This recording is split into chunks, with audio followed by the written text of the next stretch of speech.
Meeting to order. Our invocation tonight will be provided by Councilman Ivory Craig. Let us pray.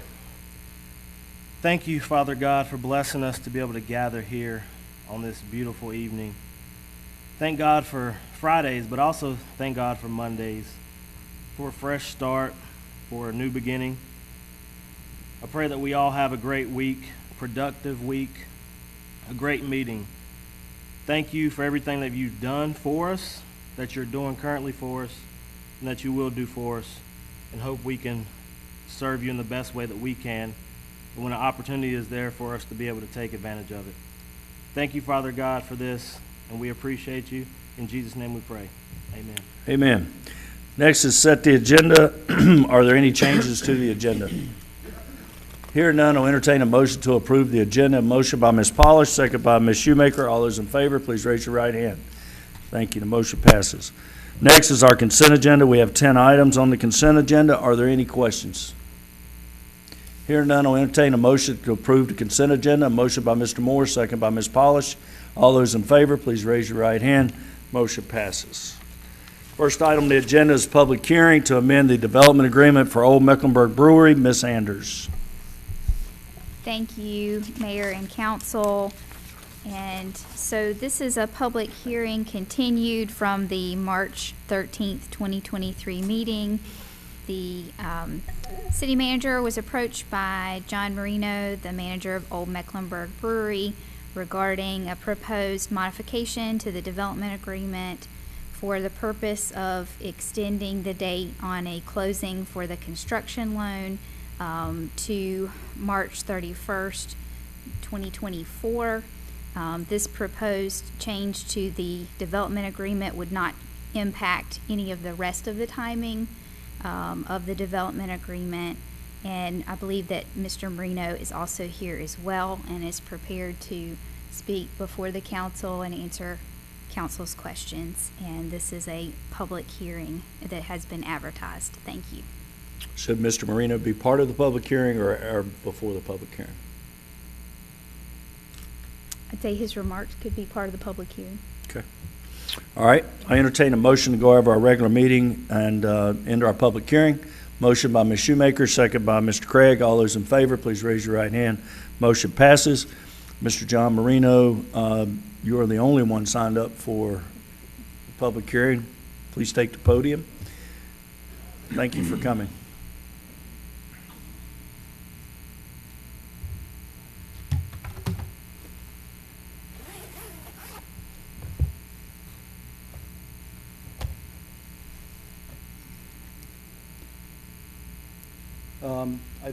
I don't have a presentation. What I really wanted to do was answer questions and explain if there are any questions about the reasons for this request and the overall project and the timeline and what's going on with OMB and everything, just to make it clear that we're still fully committed to the project. Nothing's changed in that regard, and we've already done quite a lot of things, and I'm happy to go through those as well. So I don't know if I can say a few words, or if you want, what would you prefer? You start with questions, or? I think if you could go into a little more detail, it'd be helpful. We are streaming this, and there are people that are interested in this topic. So I've got a few notes here. So obviously, as I mentioned, we're fully committed to the project. Nothing's changed. We are not asking to move the contractual building dates or the opening dates. Because our schedule has shifted a little bit, and to be perfectly frank, I didn't pay attention to this financing deadline when we signed the agreement. I didn't realize that it was 12 months. And of course, that's this Friday. So that when I realized that, I reached out and I said, we really need an extension on this, not the whole project, but this, because of the things that have happened since we signed the agreement with Mount Holly. So our intended schedule changed for a number of reasons. I think we signed the original agreement in July of 21, and our original plan for the site, the original site, was a restaurant, beer garden, and warehouse. after several months of design with Redline Design, it became clear that there's no way we could fit that warehouse on there. And not only that, we don't have enough parking. So we reached out to Duke regarding the adjacent parcel and started those discussions to acquire the adjacent parcel from Duke. Duke doesn't move very fast, no offense to Duke, but that's been taking a long time. We still haven't closed on that parcel. We're going to close this Thursday, though. That's the good news. It's scheduled to close on the 30th, and it will close. So we are buying that land. And so then we kept going through design iterations. If we back up a little bit and talk about when we signed the agreement with the city, at the same time we were talking to Mount Holly, we were also talking to Ballantyne. And it's not Ballantyne, it's actually Northwood Office. It's a big huge developer. What happened actually is that when I saw them, they bought the Ballantyne parcel. I saw it in the Business Journal, and I said, "Oh, that would be a wonderful place for a beer garden." So I went online and I found the people, and I reached out to them and I went and met with them, and we started the discussions. I didn't know if it would happen or not. I mean, it's that's a huge project, you know. And for me, I need a beer garden or else I don't want to do it. And, you know, they started off with, you know, a restaurant with a patio, and I was like, well, I'm not doing that. But eventually they came to a design that worked for us. And we ended up concluding that agreement in February of '22. The big difference, well, the problem was that schedule ran right on top of what we were planning here. And the main difference between the two projects is that I don't have control of the Ballantyne project. That's a leased, I'm gonna be leasing that property from Northwood Office. And the lease contract requires me to be open 6 months after they hand me over the building. And that would run these two projects basically on top of each other. And, you know, a lot of people have a perception that OMB is some really large company, but we're tiny. You know, we're a small local company. We have 7 managers, 7 senior managers total. And there's no way that I would ever open these two projects on top of each other because it would be very, very bad for both projects. So I said, okay, since I have no choice on Ballantyne, I need to push Mount Holly and start Mount Holly as soon as we get Ballantyne open, which is scheduled to be late February, early March next year. And so that's my current plan, is to go full steam ahead as soon as we get Ballantyne open. And let me see what else. And in the meantime, we've already spent over $250,000 on this project, not counting the purchase of the land, in demo and design. We're buying that Duke land this week, which shows our commitment. We bought an additional 6.3 acres on the other side of town where we want to relocate that warehouse where we originally intended to put it on this site. And that's a much better site for it because it's much larger. It has no problem with space. Hopefully we can move that water tower over to this site as well that happens to be on that 6.3 acre site. That would be kind of cool. And again, we're not asking to change the end dates. I just need the flexibility to get the financing at the right time once I have a full design done and the budget. I can't even get financing until I have that. And so I just need I need an extension. And the 1 year makes sense because that's basically right when we'd be opening Ballantyne. And that's when I need to lock down the financing and go full steam ahead. Okay, That's it in a nutshell. thank you. Does council have any questions for Mr. Marino? Hearing none, I'll entertain a motion to come out of our public hearing back in our regular meeting. Motion by Mr. Meadows, second by Ms. Polish. All those in favor, please raise your right hand. Motion passes. Thank you. Thank you. Yeah. Thank you.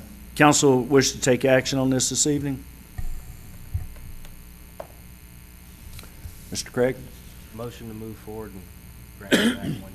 Okay. Motion for extension, second by Ms. Polish. All those in favor, please raise your right hand. Motion passes. Thank you. Appreciate your time. Next on our agenda is a presentation on Carolina Thread Trail ITRE study. Jane Love. I'm sure that has some sort of pronunciation.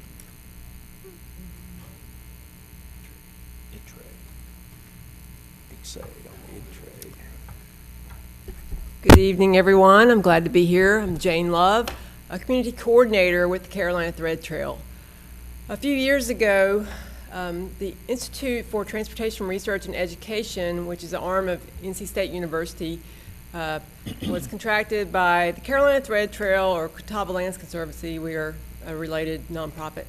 The City of Mount Holly and Mecklenburg County to conduct this study of 6 trails in our Thread Trail footprint all around Charlotte. A lot of you probably know about the Thread Trail.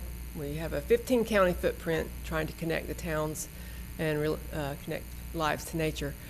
So the reason we wanted to do this study is because there have been studies done before of economic impacts of trails, but they may be like 15 or 20 years old, or they may be covering trails from a very different area. It could be California, it could be the Outer Banks, and that raises questions like, well, do those results apply to our trails? So we have here a study that has recent results and for our area. 6 trails were studied. These were all around the Charlotte area, but 3 of them were in Gaston County.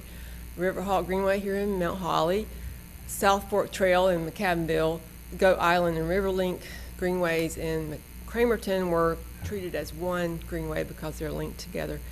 And Piedmont Medical Center Trail in Rock Hill, 4 Mile Creek Greenway in Matthews, and the Hector Henry Greenway in Concord. That segment is called the Riverwalk. The Piedmont Medical Center Trail in Rock Hill you also might know as Riverwalk. So I assume you're probably more interested in the part that's related to Mount Holly's Greenway, the Riverhawk Greenway. We have the full report online, but we also have some individual 2-page summaries about each trail that was studied. So your trail of 2.1 miles, that was an average length trail for this study. This first slide I'm talking about here are the benefits that are really related to economy. Some of the next slides are going to talk about health benefits and environmental benefits. These are all economic impacts because this study is providing quantitative dollar values for these benefits. So this one is more what you think about economic benefits. So you have 206 businesses within half a mile of this trail, and your trail covers the part from Tuckasegee Park all the way up here through this linear park and into Dutchman's Creek Greenway. That was all considered the Riverhawk Greenway. So that trail supports annually, these are all annual benefits, 39 jobs, 2.2 million in wages, 5.4 million in economic output, which is essentially business sales. And that includes direct economic benefit and indirect. So the trail users are out there buying, say, some food from a restaurant. That counts as a business sale. But not only that, the restaurant has to turn around and buy, say, bread or something from their suppliers. That is another indirect benefit, and that was counted too.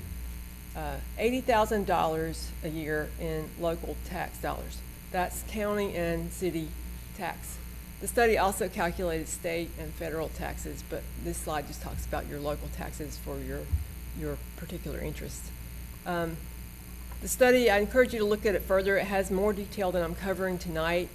So, for instance, this chart here talks about they did user surveys on the trails and what the types of businesses they frequented and their probability of going to those businesses while they were on the trail.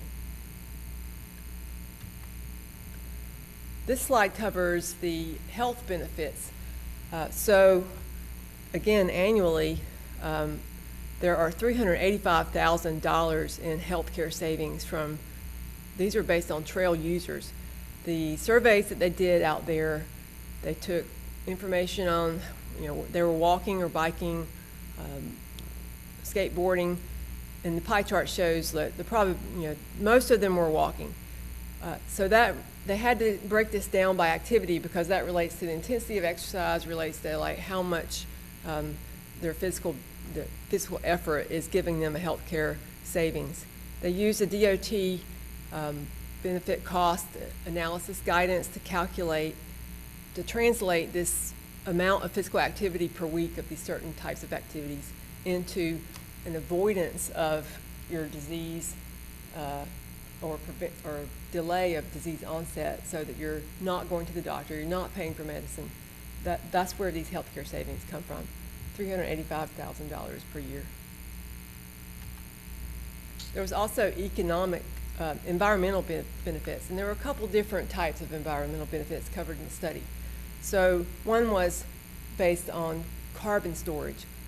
They looked at the buffers around each trail, and based on the types of land cover, there's a certain amount of carbon storage that's capable by that land cover. So they looked at, say, it could be different types of forests, different types of development.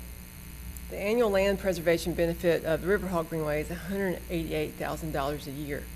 Now, this is based on the social cost of carbon. So the cost of carbon is related to things like, kind of like the heat of our environment, higher air conditioning cost, deterioration of materials.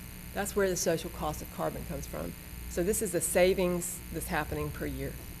Another type of environmental benefit are the reduction in vehicle miles traveled. This is related to pollution.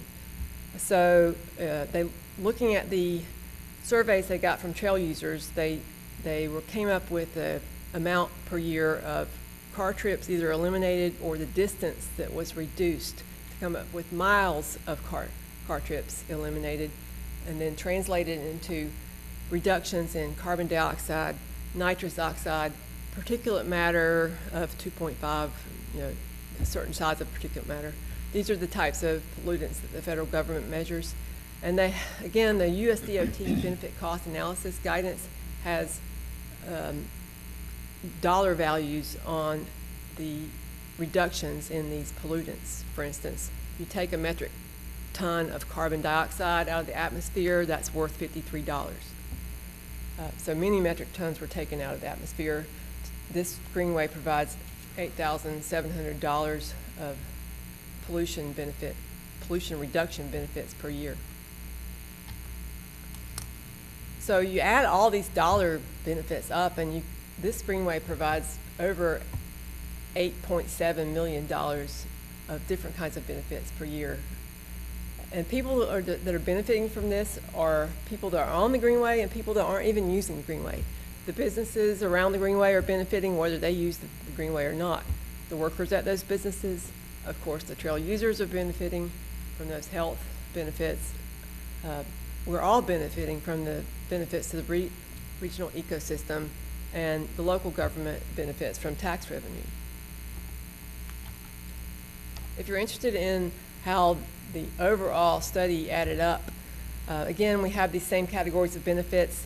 Looking at that middle column, we added up the total impact from 6 trails, 190 jobs per year, 9.7 million in earnings, 25.8 million in business sales, that's again direct and indirect, and 3.3 million in tax revenue. This figure includes the local, state, and federal amounts. On the healthcare savings, the total across all 6 trails was almost $4 million a year, 90,000 in vehicle emissions reduction benefit, and 1.45 million per year in carbon storage and sequestration benefit. You add up all these benefits across all 6 trails, it adds up to $44 million a year in benefits.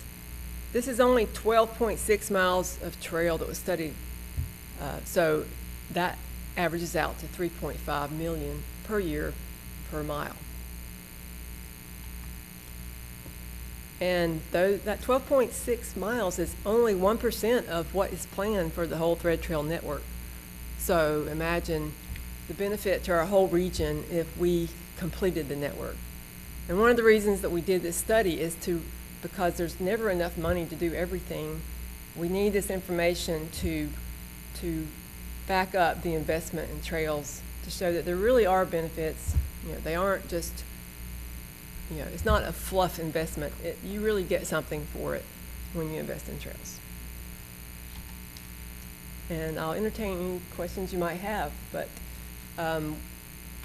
the Institute for Transportation Research and Education will be presenting this study at several conferences across the state, including this week at NCDOT Research and Innovation Summit. Great. Does council have any questions for Ms. Love? Thank you for coming tonight. We appreciate the work you do. Thank you.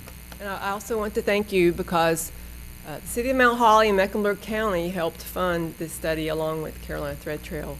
And we appreciate that, and we think it's some really good findings to share with the state. And I believe people all over the country, when they're looking for this kind of information, they will find this study, and you will be in it.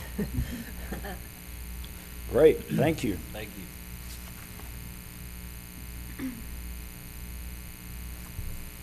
Next on our agenda is a presentation on recreation senior programs, the Soul Patrol. Mr. Jusko. Oh, yes, sir. There you go.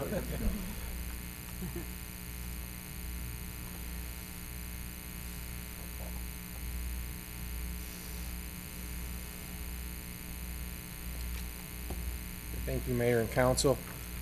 The Soul Patrol is our senior citizen activity group. They meet at the Tuckasegee Community Center Monday through Fridays, 10 a.m. to 12:30 p.m. The program is free to residents of Mount Holly, ages 55 and older. The activities that we have are walking, cornhole, shuffleboard, chair volleyball. We offer crafts and puzzles sometimes. Of course, we got the fitness center there and exercise groups. Of course, holiday parties and luncheons that we've all been a part of. And probably one of the biggest things that we offer is socializing for the seniors. We do offer coffee, and they have their snacks there, and social time where they get to sit down and talk to one another. Here's just a picture of a few of them playing cornhole recently. We have 2 sets of cornhole boards out there sometimes for them to play. They really enjoy that. Attendance. So looking back, February 2020, right before COVID, for that month we have 540 visits by 32 different members. And then last February, you can see we went way down to 339 visits by 31 different members. But this past February, we are almost right back to where we were pre-COVID. We had 505 visits by 36 different members, so we're proud of that. So we looked at what other municipalities in the area offer. I reached out to Belmont. They offer senior exercise and line dancing a couple days a week. Bessemer City offers exercise classes and social events 5 days per week. They're probably most aligned with what we offer, the 5 days a week. Lowell offers senior lunches 1 time a quarter, and Cramerton does not offer senior programming at this time. We looked at field trips, which we currently do not do in Mount Holly. Belmont goes on about 2 trips a month. They try to keep the trips less than an hour and a half away. They do own 2 passenger vans, and they have to hire their own driver for the trips. Bessemer City has gone on field trips in the past, but they're currently not offering them. They haven't offered them in a while, they said. So the next step into looking to see what the Soul Patrol wants is we were going to send out a survey to the members, probably in person at the Tuck Center, have them fill it out and get some feedback as to what they would see, what they would like to see in the program going forward. But we're proud to say that we are almost right before we were pre-COVID. So, anybody have any questions? Questions for Mr. Jusko? Ms. Harris? So are you going to put this survey online? Did you say that? We'll probably do it in person. We can offer it online, but a lot of them don't use technology. So we'll probably have paper copies from down at the center, but we could offer it online. Mr. Moore? Just a couple comments. I've got a whole list of stuff that they want to do, and of course some of the stuff they are already doing, but bingo is at the very top of their list. I think they want to do shuffleboard, line dancing, chair volleyball. I'll give you this: chair yoga, card games, they want to do some day trips too, you know, with, whether they rent a bus or we're able to buy a bus at some point, you know, that's another thing. Ping pong table, so there's a lot of different things that I know that they would like to do. I know that Gaston County Senior Center at Dallas Cherryville Highway, they have a whole list of things that they do. They have a calendar every month that they do, and they go by that. And they, you know, whether it's exercise or one of the things is Tech Talk, to get them to learn more about technology and computers and that kind of thing. There's yoga, line dancing, they have bridge, Zumba, craft, club, just a lot of different things. And I just think that our seniors are a big part of our community, and we need to kind of step up a little bit and make sure that they're taken care of and give them all kind of different opportunities to do things. And they are, you know, cornerstones of our community. They've been here forever, and there's people that have that are in the Soul Patrol that have given a lot back to our community, you know, as far as different committees and that kind of thing. So I just want to make sure that we don't overlook them and we do the best that we can for them. That's. And Ms. I was Harris? called about a van, and, you know, so they could take day trips. And, I mean, I don't think they want to go all the time, just like a couple of days a month, go somewhere. Okay. All right, anything else? Thank you, Mark. Thank you. Next on our agenda is discussion of laying hens within the city limits. Paul Lowe.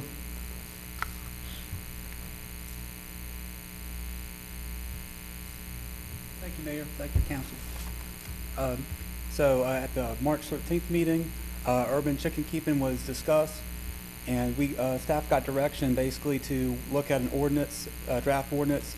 We received the draft ordinance from a resident. We did research, and basically we compiled all that, and the draft ordinance is in your packet.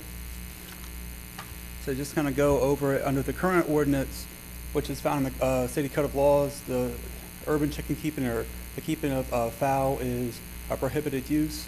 Under the proposed ordinance that staff has developed, roosters, just hit some highlights. Roosters would be prohibited, slaughtering would be prohibited, and also the number of hens that you could have would be based on the square footage of your lot.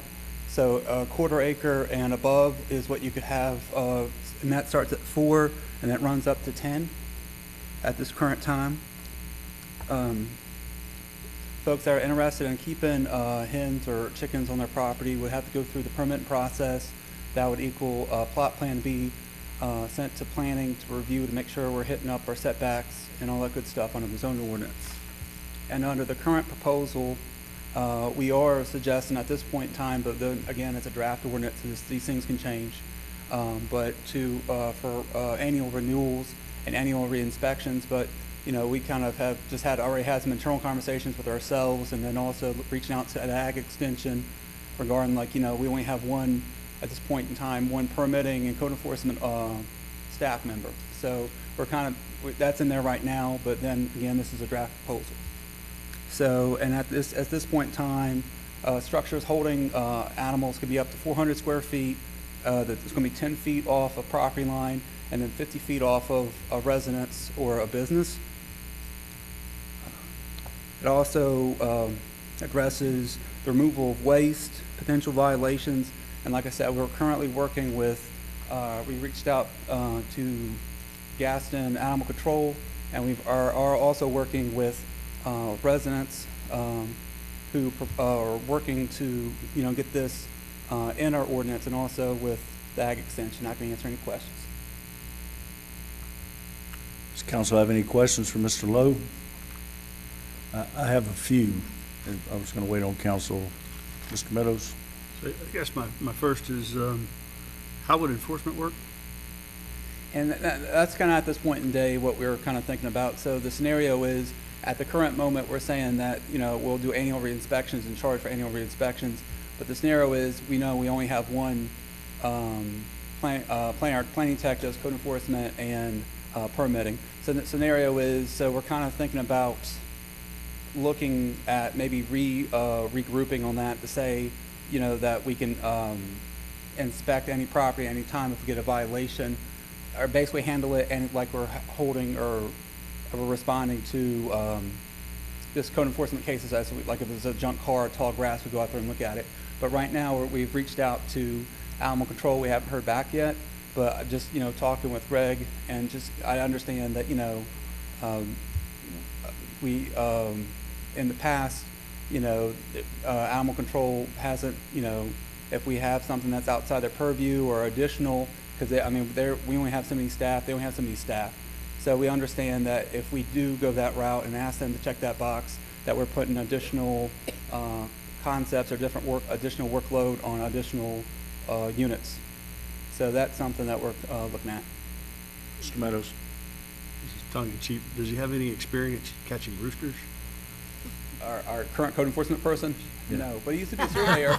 So, and he's Are there any classes that he could take to learn? I think he can. I think we can send him some ag extension gardening classes. Couldn't Other help nice things. myself. Well, it's just watch the Rocky movie and see what he did, and Mickey can help him. So, I've got a couple more. oh, okay, I thought you were finished with the humor. No, Go ahead. sorry, I couldn't help myself. The roosters is a big deal.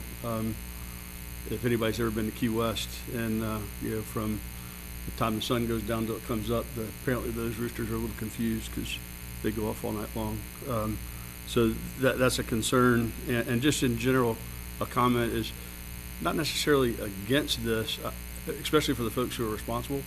Yeah, so I guess for me, what I'm trying to get to is how do we have a path forward? We've had some other activities in town where it was clear that, hey, that's not allowed.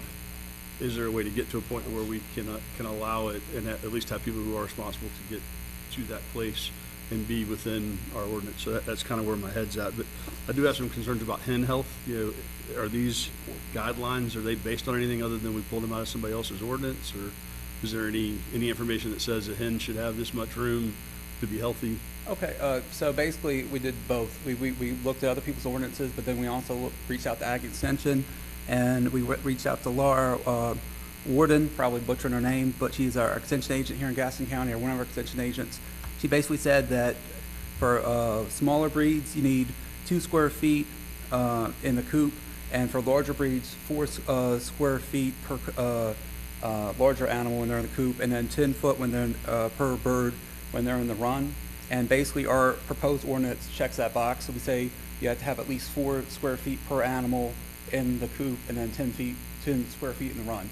So we did both, but we reached out to someone that understands ag issues at the county, and where our draft ordinance is kind of matching their best practices. And last one for me. Reading through, generally I'd rather have less government involvement after the initial contact. So I don't know if there's a way that, I think annual is a bit much, and annual permits is a lot put on staff. It seems to me that if I've proven once that my coop's in the right place and that I've got the setbacks and that you know, if I'm not getting complaints about that operator, then I probably shouldn't be messing with them much. So general thought, if we get there, I'd rather have less involvement from us in this activity than more. After we give them a path forward to be legal, beyond that, I'd really rather not be in the business personally. That's all I have for now. So, you may not know the answer to this, but if we have a 1/4 acre lot, how many feet width is a 1/4 acre lot? Average. That I don't know. I can get back with you on kind of thing. Does Mr. DuPont or Mr. Wilson? So based on this definition, if I'm reading it correctly, I would not be able to have a chicken coop on my property, because if you're gonna do 50 feet from the nearest dwelling, and there's only 12-foot setbacks at most to the next house, and there's only 90 feet on my property to put it, and I gotta be 50 feet from the next dwelling, and then I've gotta put it at the back of my lot, and there's 50 feet from there to the dwelling behind me, how do you get a chicken coop? Again, a very good question. But at the end of the day, this is just kind of, again, a draft ordinance. We saw in this is our research from like 20 to 30 feet, and then other, from other ordinances. But I was trying to balance people being able to have chickens and protecting people that don't want to be right on top of chickens. So I don't know if 50 is the correct answer. Maybe it's 40, maybe it's 30. But also setbacks are minimums. But then to your point, a lot of our lots are very tight or smaller lots, and especially in our established residences and neighborhoods. So again, your point is apt. And then again, this is a draft ordinance. So if we get direction, we can come back and re-examine that, do more research, and see if a smaller number would work. Okay. Would council like to have staff implement this feedback and then get back to us at our next meeting? How do you feel about the ordinance in general? Is this a general consensus that you would want to move forward with this, or how do you feel? Do we even have, I guess, staffing to be able to, if this is implemented tomorrow and everybody gets 5 chickens apiece, like, do we have staffing to be able to try to control any of it, or do inspections, or like how long would it take? And also, if we don't have that, what would a individual position be like, or a position added on to someone else's? What would that cost? Okay. So currently, our average, and we're usually under that, but we usually try to tell our customers that we like to respond and everything, if everything's all right, to issue a zoning permit within 5 business days. We're usually under that around 2 days, but our current staff, if we're just issuing them and reviewing plot plans and issuing them, I think we could work with that under our current staff. But if this, if this grows and continues, we would potentially need another staff, and that's something that I think our department, as we grow, and we would need an additional staff person just for code enforcement and permitting, just because we're very proactive on code enforcement. We handle cases very quickly, but then I would say 90% of what we work are complaints. So if we did get an additional staff person, that would help us be more proactive. But to answer your question about salary, it'd probably be about $40,000, $35,000 to $40,000. We're kind of looking potentially just internally, maybe at another plan technician, like an assistant plan technician, and we're looking. And I'm in the basis, first stages of this, but $35,000 to $40,000, and then plus benefits. Yeah, because I know that everybody's overwhelmed, understaffed, so I don't want to put too fast on anyone. And so taking that on, I don't want someone to have to take that on too fast, of course. And I'm learning this whole process about chickens, hens, and roosters, and I might have even said the same thing with all the different terminology. But I'm trying to figure out that part of it. But that would be the biggest part probably for me, is taking care of our people, making sure they're not overwhelmed. Okay.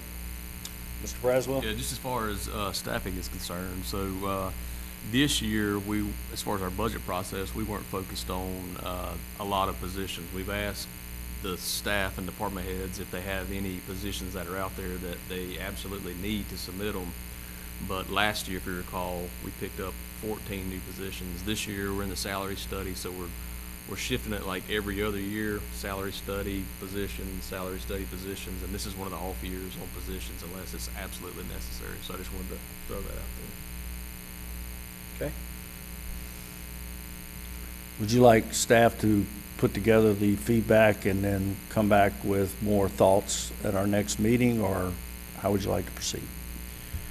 I think we need to look at it a little closer, especially the distances, 30, 40, 50 foot, whatever it is, because I like chickens myself. But, it can be a problem for other people or for neighbors. So we just need to kind of tiptoe around some of that and make sure that what we do is going to be, try to find a, medium ground, that works for everyone. I don't think we're going to have an onslaught of chickens in the city just because we pass an ordinance. I certainly don't think it requires another staff member just to enforce chickens. So I think we can reevaluate that, maybe put some more thought behind that, and then just bring it back with the feedback and see how that works. Does that work? Okay. Thank you, Paul. Thank you all. Mm-hmm. Next is a discussion of the Grand Hall fee schedule change for economic development. Mr. DuPont? Thank you, Mayor and Council. Staff has been reviewing the request to the Mayor and Council from a citizen about considering a fee change to accommodate economic development requests for rentals of the Grand Hall. So staff's done some research to evaluate that option, and we have developed a potential fee, if council's interested in, of $800 for fees that are deemed economic development or travel and tourism.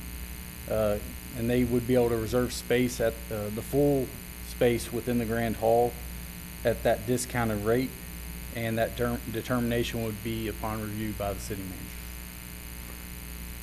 Council wish to ask any questions of Mr. DuPont? Mr. Meadows? Who would qualify for that rate? So applicants would think that they believe they are generating an economic development or travel and tourism need, not someone that is a wedding or a private ceremony at this time. And that's my understanding at this point. So I guess maybe direct it to who will make the decision. What will you be looking for to say yes to the applicant that would be economic development? Yes, sir. So, yeah, kind of thought through that, and what I was thinking is we'd have a description of the event from the applicant, and what I would probably, now this is not developed, but just the thoughts on a piece of paper at this time, is that we would ask the number of vendors that they would potentially have, if there's vendors associated, their number of patrons that they have that would come into town. And so we'd ask for any kind of metrics that they had for like other events of this similar nature. If they didn't have any others, this would be the first time that we'd have to consider it. I thought about the promotional techniques that they would use. You know, are they putting things out by social media? Is it going to be a hard print? And then how can we incorporate the City of Mount Holly's logo, use of any kind of logo on there as well, kind of cross-promoting those. And then we looked, is it any kind of direct or indirect competition with another event or coordination of another event. Kind of trying to determine if they're having an event in the Grand Hall or any other events taking place in town at that time. And if not, then we could see that these patrons would be, you know, visiting businesses and eating food and doing other things as well. So just kind of lining up like that. Not so much looking at an income, because we have a list of our civic groups, which are the nonprofits, and so this would probably be somebody that is a for-profit business that's coming in asking for this kind of new fee that we'd separate. And so just by looking at that, trying to balance the two and weigh in those, we think it's probably a good balance now. Initially, it was some pushback. You know, we were saying, you know, we've got this side. Why should we consider other folks that is a for-profit? But you know, thinking through a little bit further, that's where the economic development piece came in. So trying to keep an open mind, making sure that there's a good balance between the two. Okay. Are there any other questions, comments? Yes, sir. If someone wanted to use it multiple times, could it be discounted? And is that, I guess, the refundable deposit on top of the 800? Yeah, so every other part of our rental policy would apply. So if there's a refund eligible, then we would refund that as part of this process. Did I understand your question correctly? Let me make sure it was answered. Is the security deposit part of the $800? Is that what you're asking? No, it's on top of it. Oh, is it? 800 plus the 500. Correct. It would be 800 plus 500. Okay. And the discounted rate for those who try to use it multiple times during the year, like if someone schedules it for quarterly or something, could that be discounted, or is that $800 going to be solid? Yeah, so we were thinking that would be the rate every single time somebody rented it for that kind of event. That would be $800, and there was a factor that came into that $800 was looking at how much it cost us to maintain the lights and the HVAC and the overhead from staff. So we actually came up with that dollar figure of $800. So it's like every single time somebody uses it, it would be, that amount. Any other questions or comments? Does council wish to take action on this evening?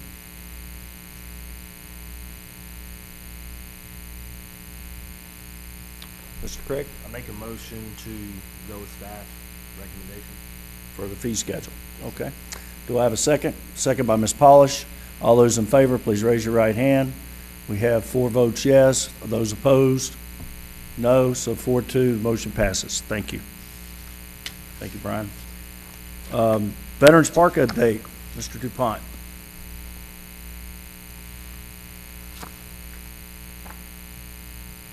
Thank you, Mayor and Council.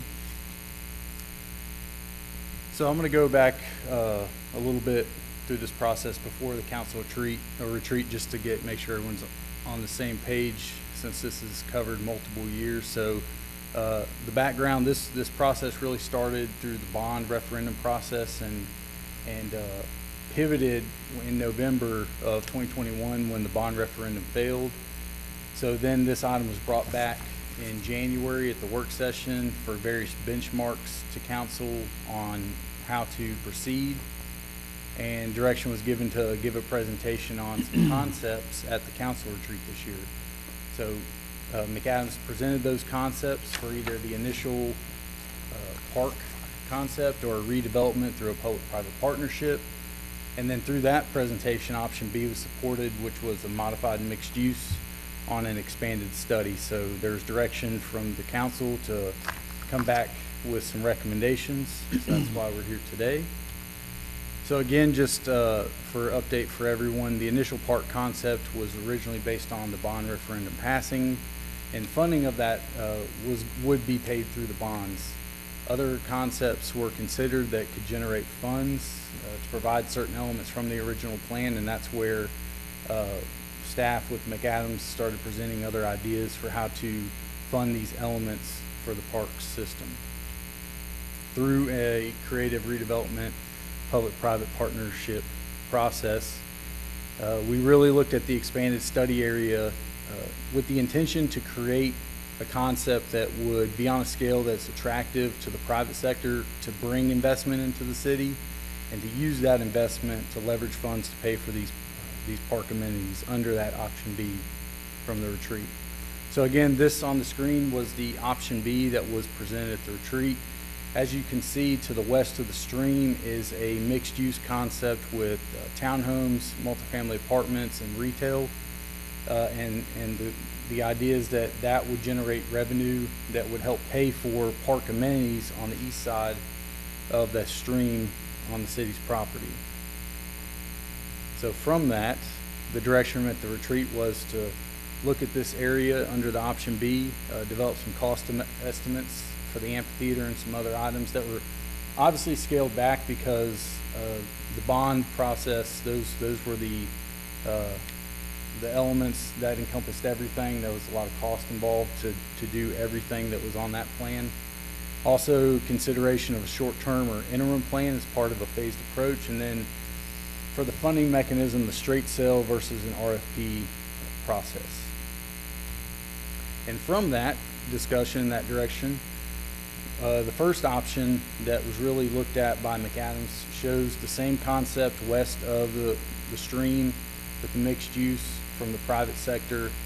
And then on the east side, you can see that there's the amphitheater, there's some public parking for the amphitheater, and then there's also the splash pad area, which is close to the Central Highland intersection. And there's parking with restrooms, which are as you may recall, they were on the west side in the original bond presentation of process. Now they're on the far east side of this site.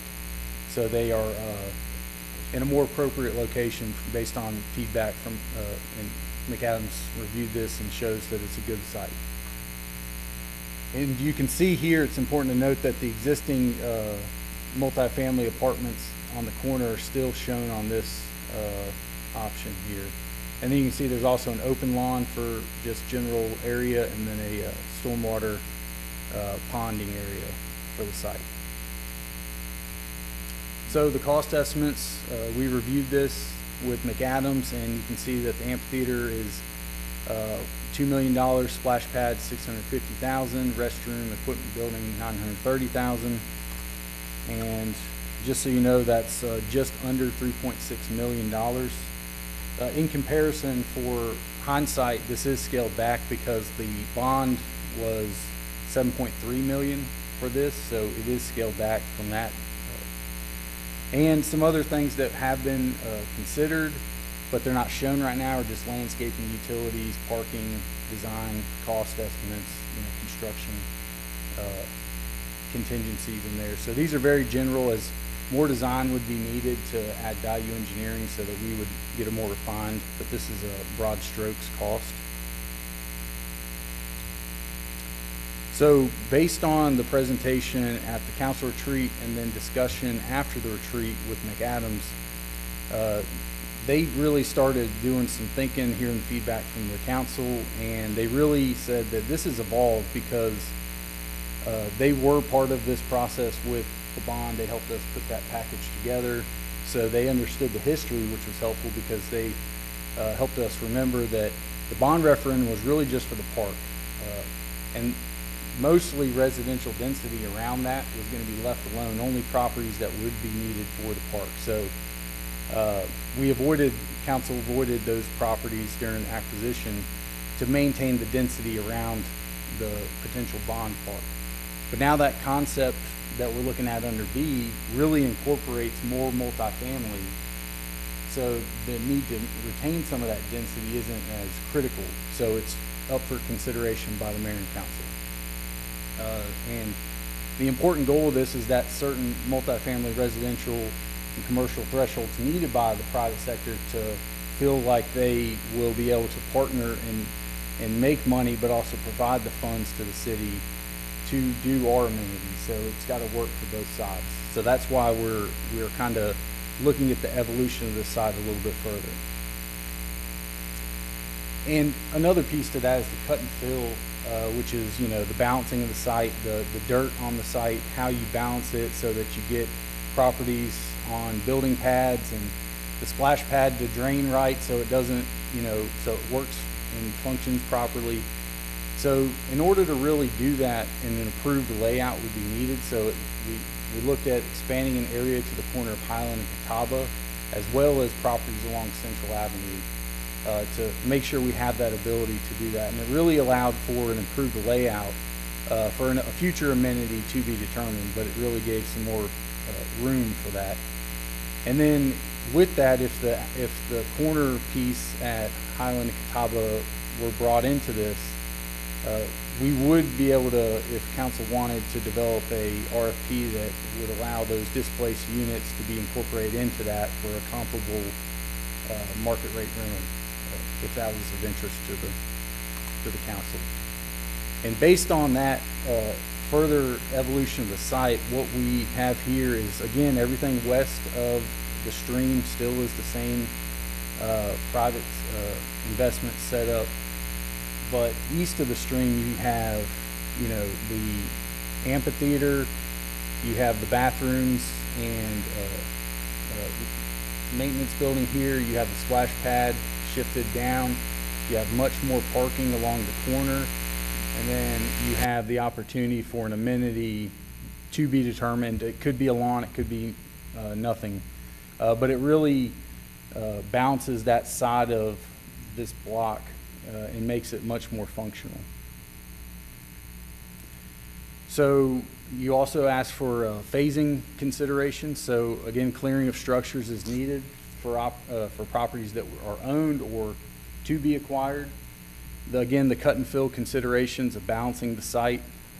It's really also, we want to understand what properties are going to be part of this, because there could be some cost savings by a developer, which again incentivizes them to want to invest in Mount Holly.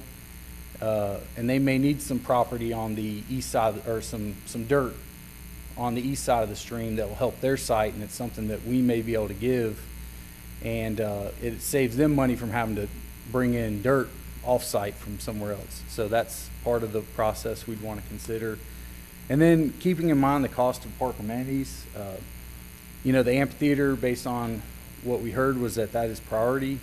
And we have to balance that if there's too many amenities at too high cost.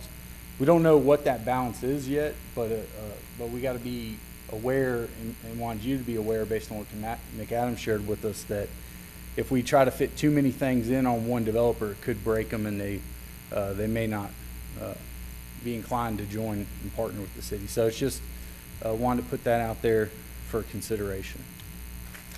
And then we also looked at the RFP straight sale consideration. So luckily we have a recent appraisal from River Street Park, which was roughly $770,000 for 7.59 acres. So approximately west of the stream, there's 5 acres there. So, you know, approximate amount of $500,000 of value, but that's just quick math. An appraisal would be need to confirm that, but that's not enough money necessarily to pay for those amenities based on those cost estimates we showed earlier. So the RFP process is probably, staff's more inclined to recommend that, because it could be a portion of the site, west of the stream could be the entire site.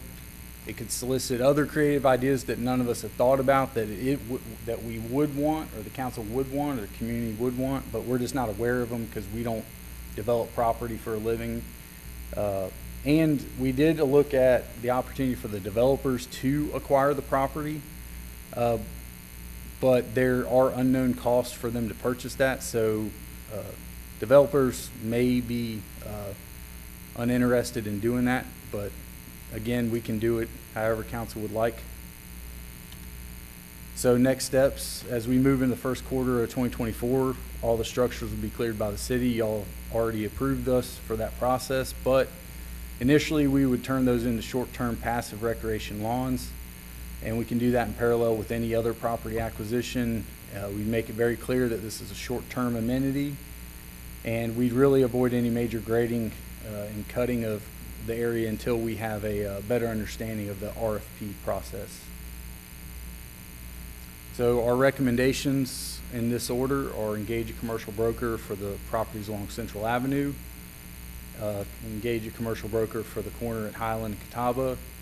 Again, the things that this would help us with was the improved cut and fill balance, more space for amenity layouts, increased public parking, and then really something else that came out of this was engaging the acreage across Highland Street between the municipal complex and this property for potential private investment, because they would then be facing the park.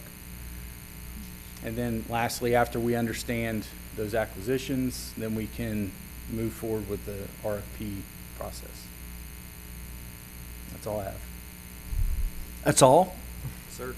That was great. Thank you. Appreciate the follow-up. Does council have any questions or direction that you would like to offer to staff?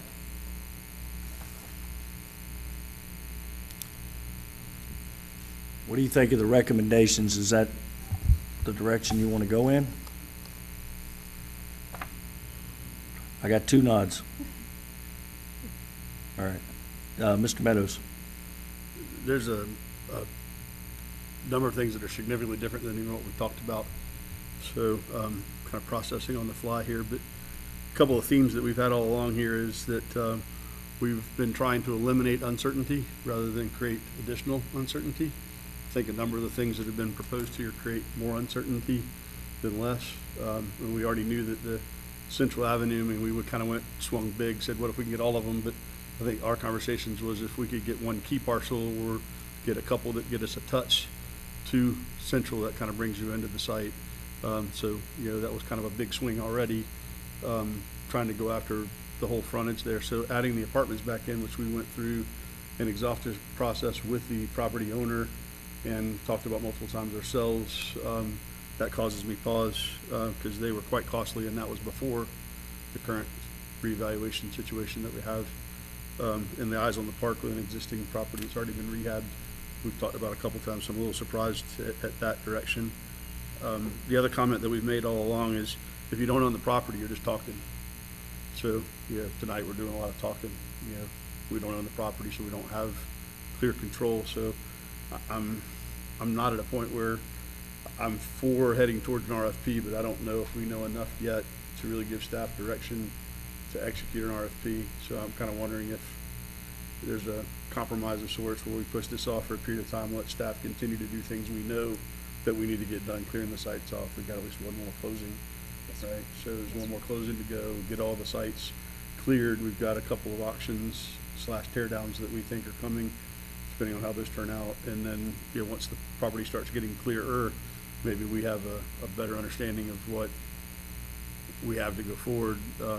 I guess it doesn't cost anything to have a broker go talk to somebody, but you know, those are my general thoughts. I don't know if I gave direction there or not, but that's the things that are on my mind that I wrote down. Okay. Other input, comments, questions? I will say that I think we are getting ahead of ourselves on this deal with some of the stuff that we're looking at, especially like as Jeff mentioned, some of those properties on Central Avenue. So I think we need to look at this a little more closely before we move much further with it. Okay. Okay. All right, so move forward with what has already been agreed to, which is clearing the property and then making it, are you okay with the use of the property to just make it a passive field just for the time being until further direction can be decided upon? Is that? Short-term amenities.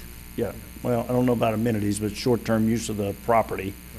I don't know what that looks like. You miss a ball, man, it's in the water. It's gone. It's going right over that hill. Yeah. But we can see, I think as we go along, I think the picture becomes clearer. Certainly situations change, not just with the city, but with people who own property. Those situations change as well. So you just never know what can happen. So, okay, does that give you direction? You had to put all this together to get that, though, which is great. So we appreciate it. If you didn't do this, we wouldn't have got there. It's here if you ever need it. Thank you. Thank you. Anything else on this subject before we move on, Ms. Shoemaker? Does that preclude us having a broker speak to any of these property We have not owners? engaged a broker, to my knowledge, to speak to anyone at this Well, I point. know, I was just saying, I mean, I don't know. I think Jeff was saying it's not a big deal to reach out and find out what the current circumstances are. I mean, that's sort of, I would like to at least see what the current state of things are personally, but, I mean, I might be alone on that one, so. If we don't have the conversations, we won't know. I mean, we all kind of built consensus around this particular option. What's thrown me off a little bit is that the designers took a good bit of license here and kind of went off on some things that we had built consensus around, and now we're all kind of like, oh, hold on, that's not exactly what we've been, I mean, that one section with the two buildings we talked about, but taking the apartments out and changing all of the amenities there, that was not what we talked about, so it's added cost. We had spent a lot of time kind of refining that and getting to that consensus that we had, so you know, you've added taking the apartments out, you've added changing those amenities around, and we'd already changed in definitive conversation of, well, it'd be really nice if we could touch Central, you know, that offer some options that we all talked about, which I won't go back all through all of those, but, so I'm kind of put back on my heels a little bit. But if we don't talk to those property owners, one, we're likely to miss opportunities. If we're not active in letting them know that we're interested and things are changing. I've had at least a conversation with a downtown property owner who is potentially making an offer on something we wouldn't mind having. So, I mean, I know those things are happening. If we're not in the game, we're getting further behind on this. And some of those answers might, you know, be the one that we've talked about where there's a potential shift in the ownership of the business. That might be a flat no. And if we get that answered absolutely not, then some of what we've been dreaming about will stop right there. You know, it might be, hey, yeah, what number is it? Yeah, but we don't know that. If we don't go ask, we're not gonna know. Okay. I would be for at least sending a broker to talk to the Central property owners, Central Ave property owners. Not so sure about the apartments. We just got those fixed, settled down not too long ago, and I don't really want to get them all excited again. Ivory? I really like what Jeff and Lauren are saying with at least having the conversation. Okay. Christina? Okay. Phyllis? I'm fine with it. David? Okay. Let's engage Sam Klein. That's who we normally use. If we can, that'd be great. Thank you. All right, next, naming of the Connector Road, Councilman David Moore. Yes, thank you, Mayor. At our council retreat on March the 3rd, we were talking about the connector road there at YMCA Drive. There were about 15 names that were just options for us to look at as far as naming that road, from geography to textile history to adventure, opportunity, all these different names. So the more I thought about it, I was thinking about an individual that has dedicated a lot of his life to this town and done a lot of just great things for our city and been so dedicated, along with his family, all the involvement. So my thoughts were to name this road after Mr. Kemp A. Michael. So, and it doesn't have to, it could be Kemp A. Michael Road, it could be avenue, street, way, extension, connector, I'm not sure. I like way. So anyway, I just think that, I thought it was going to be Deacon Boulevard. So. Well, we can, yeah, we can put some yellow and black on the pole or whatever for that. But I just think that, Kemp, I think in December will have been part of the city for 50 years. And of course, he's been an attorney here since 1972. So I think it's just a great way to honor him. I know it's just a small, 3,000 foot section of road or so. 2,000 to 3,000. Right now. Yeah. It's going to be extended eventually. Yeah, for now. So, yeah. But that'll just mean we'll have to put up more Kemp A. Michael signs, so, and that's fine too. So I would, if there's any more discussion, or I can go ahead and make I'd like to make a motion that we name the connector road at YMCA Drive after Mr. Kemp A. Michael. I have a motion, second by Ms. Polish. Well, I don't know. You both raised your hand. All those in favor, please raise your right hand. Phyllis, raise your hand. Motion passes. I think they were fighting over who was going to second it. Over who was going to second the motion. And the street signs will be light blue. Good luck with that. Yeah, no doubt. All right. Yeah, I offered that up. I know you will, but we're going to put your name on it. You've earned it, you deserve it, and we appreciate you. No, we'll make sure there's a roundabout or something to make sure it keeps flowing. All right, any other comments on that? Thank you, David. Appreciate your leadership on that. I entertain a motion to go out of our regular meeting into our closed session pursuant to North Carolina General Statute 143318.11, A3, 5, and 6. Wow, we covered the alphabet. Motion by Mr. Craig, second by Mr. Moore. All those in favor, please raise your right hand. We'll be in closed session. Thank you. I would love to. You're fine. I'll be back in